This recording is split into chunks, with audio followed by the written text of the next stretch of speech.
สบายดีเนาะวันนี้เรามาแก้เป็นความตัวข้อคอเนาะถ้าว่ากรณีสองแม่เมียประกอบกันเป็นมุม90 องศาเนาะสิเกิดเป็นจมูกแล้วนี่ก็เป็นแม่เมียตัวที่หนึ่งแล้วตัวที่สองก็กับมุม90 องศาแล้วเอามาวัตถุมันสิจุดตรงกลางมาบ้าง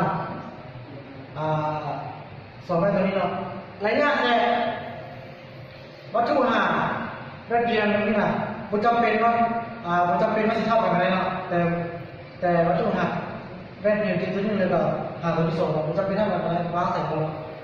แล้วเอาไปเบิ่งถ้าว่าวัตถุนี้จะต้องใส่ตัวที่หน้าเพียงตัวนี้หนึ่งนะ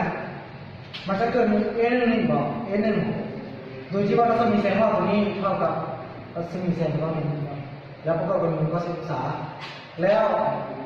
มันมาประกอบหลังแว่นมันก็ต้องใส่หลังแว่นตัวที่สองเนาะเกิดวิทยาศาสตร์อะไรไม่บอกโดยที่ว่ารัศมีแสงตัวนี้เท่าตรงนี้คือเราซึ่งและตั้งศาสตร์หน้าแว่นตัวนี้แล้วมาเบิ่งตัวหน้าแว่นตัวที่สองเนาะมันก็ต้องใส่หน้าแว่นตัวที่สองนี้จะเกิดมีA2นี่บอกA2โดยที่ว่ารัศมีแสงตัวนี้เท่ากับคือเราเนาะแล้วไปก็ต้องใส่หลังแว่นตัวที่ตัวที่หนึ่งเนาะแล้วมันจะเกิดมีA3ตัวนี้เนาะA3เหมือนเดิมโดยที่ว่ารัศมีแสงว่าตัวนี้เท่ากับรัศมีแสงของเราตัวนี้เนาะแล้วมันเป็นจุดสิ้นสุดของ